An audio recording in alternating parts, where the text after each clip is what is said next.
Part 3 of this video, which is an essay by a former SERE instructor, standing for Survival, Evasion, Resistance, and Escape for the U.S. military.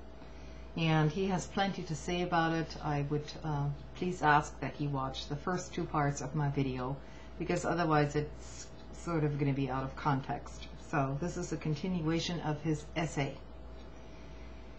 There is no debate except for torture apologists.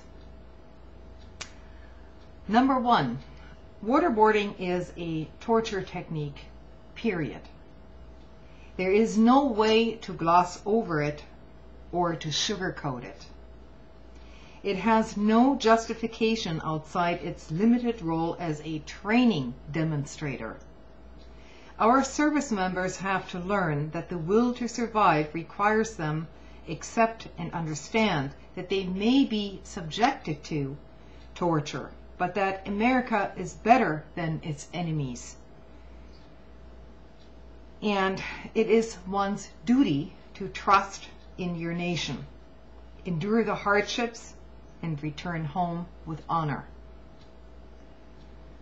Number 2, waterboarding is not a simulation. Unless you have been strapped down to a board, have endured the agonizing feeling of the water overpowering your gag reflex, and then you feel your throat open and allow pint after pint of water to involuntarily fill your lungs, you will not know the meaning of the word.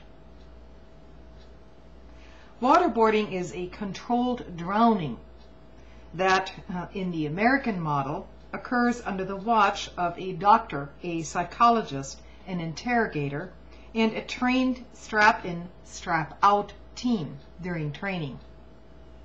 It does not simulate drowning, as the lungs are actually filling with water. There is no way to simulate that.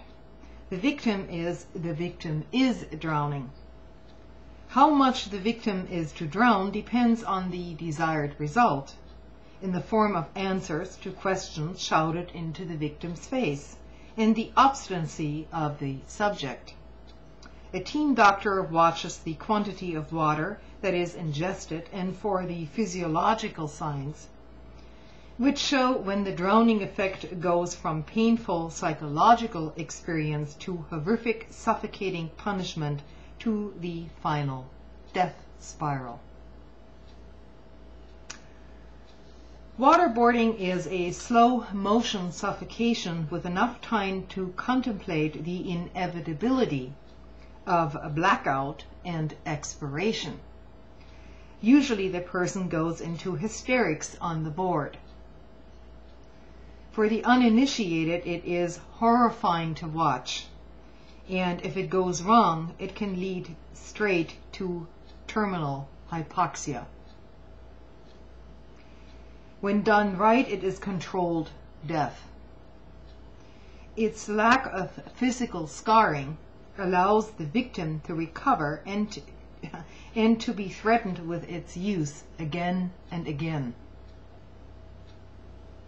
Call it Chinese water torture, the barrel, or the waterfall, it's all the same.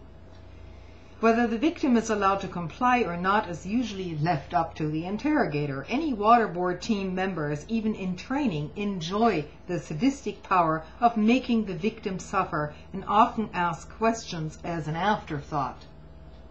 These people are dangerous and predictable, and when left unshackled, unsupervised, or undetected, they bring us the murderous abuses of Abu Ghraib, Bagram, and Guantanamo.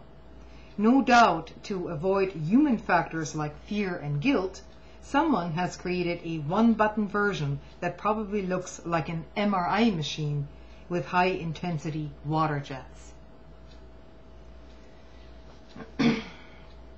If you support the use of waterboarding on enemy captives, you support the use of that torture on any future American captives. The Small Wars Council has a spirited discussion about all this. It happened earlier this year when a former Marine general rejected all arguments for torture. Part 4 will also follow.